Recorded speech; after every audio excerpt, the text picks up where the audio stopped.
So hello guys, may unboxing tayo ngayong hub na pang Wave 125 na in-order ko kay Boss Joey Palgan. So sabay-sabay natin siyang i-unbox ngayon guys.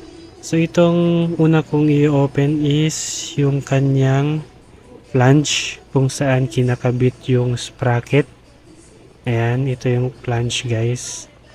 Right, sa likuran to guys ha, nakakabit sa rear hub. So itong part dito is, ayan. So yung part na dito guys is saan nilalagay yung sprocket, bolt bearing, yan. Alright. Next naman guys is yung front hub or front hub, yung hub sa harapan. Dito nilalagay yung speedometer. Tapos dito bearing. And dito naman is yung ball type na disc. Ayan. So mag-order pa tayo ng mga bolts para dito at saka yung spacer sa loob. Ayan. So maganda yung itsura niya guys, naka gear type. So kung gusto niyo ganito, order lang kay Boss Joey. Ayan. So yung next natin ay unbox guys, yung brake panel. Ayan. So dito yung nilalagay. So itong slot na to guys, kung nakikita nyo, yan, naka-insert yan sa swing arms. Kung bibili kayo ng swing arms, make sure na may slot or yung parang pin. So dito yung brake shoe kinakabit. Yan, dito banda. Yan, iniipit yan sa brake shoe. Yan. So yung last natin na i-unbox guys ay itong kanyang rear hub. Ayan, so ito yung naka gear type 3 siya. Ayan, so dito nilalagay yung brake panel. Ayan. Tapos dito yung rubber damper and yung flange. Ayan. So mamaya guys, ipapa-align na namin. So nakabili na rin ako ng spoke. And nakabili na rin ako ng bagong rim set para sa ating motor. Kasi yung unang rim set na pina-align natin guys is nagkaroon ng mga gas-gas, nagkaroon ng bengkong at hindi tama yung pagkaka-align. So maghanap kami ng ibang shop kung saan pwede magpa-align nitong mga hub na na-order natin. So order lang kayo kay Boss Joey ng ganitong hub. So ipa-flash ko yung kanyang Facebook account dito sa screen. Ayan. So pwede nyo siyang i-PM kung gusto nyo yung ganitong hub. Alright. So let's go. Maghanap na kami ng saan pwede magpa-align. So ayan guys, napa-align na namin yung hub. Ayan. So nandyan na rin yung bagong rim set namin na Yoko. Yoko yung tatak. Ayan. So nagustuhan ko siya guys kasi may sticker. So ngayon, balik tayo sa shop, sa Motor Ace para naman may kabit na natin sa ating Smash 115. Alright, let's go! Na guys, kinakabit na namin yung front. So, nandyan na po yung bagong rim set. Ayan, so itong bushing at bearing ililipat namin dun. Ayan. So, ayan guys. Nililipat na nila Lance at saka Sir Mandy. So, nakikabit na. Ayan. So, nakikita nyo guys, napakaangas ng itsura. So, may gold bolts rin. Alright. Gold bolts yung ginamit ko sa aking display. Ayan. So, ngayon, yung panglikuran naman yung inaayos namin. So, complete na yan. May mga brake, bearing, at saka spacer na. So, ikakabit na lang. Pero guys, hindi pa ata namin may kabit yung brake panel. Kasi kailangan namin bumili ng spacer na panglikuran at saka swing arms.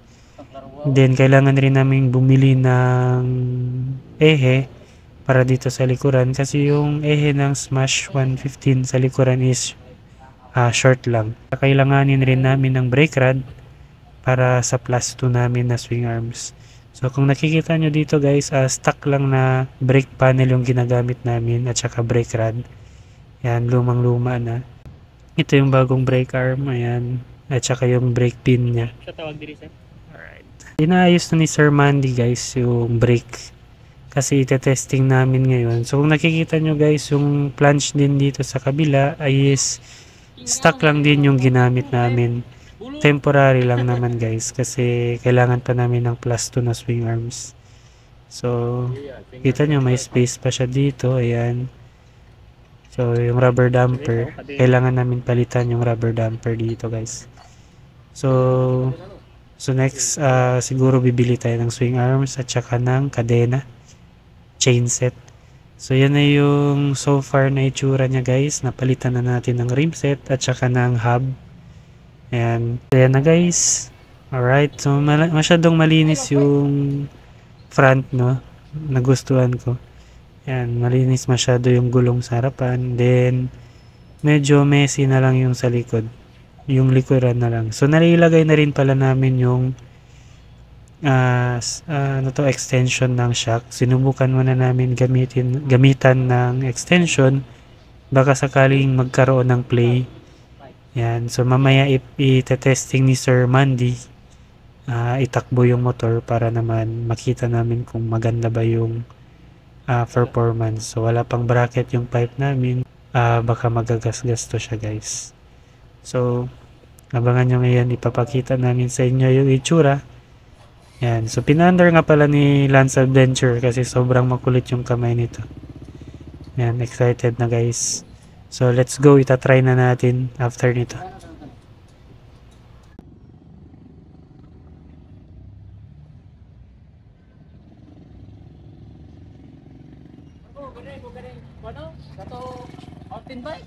Baksa kayo, chat?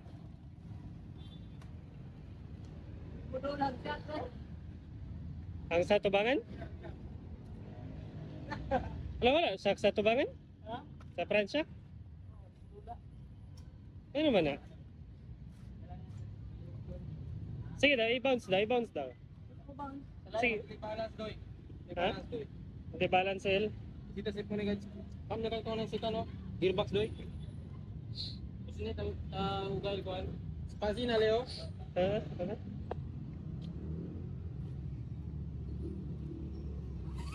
Try daw ka. So yun na nga guys, may problema kami sa bouncing ng front shock, so walang play. So yung last sa likuran din guys is wala ring play.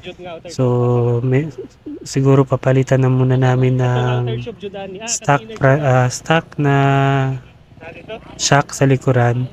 Then itong sa harapan is hanapan namin ng spring. Papilitan namin ng spring yung kanyang front shock or yung kanyang telescopic. Ayan, so medyo matigas yung bounce niya guys. So abangan nyo sa next vlog guys is papalitan na natin ng swing arms, telescopic, yung kanyang spring, and yung kanyang shock. Papalitan na rin natin yan. And baka lilinisan na rin namin yan guys. And so thank you for watching guys. So abangan nyo yung next vlog namin. So see you. Bye.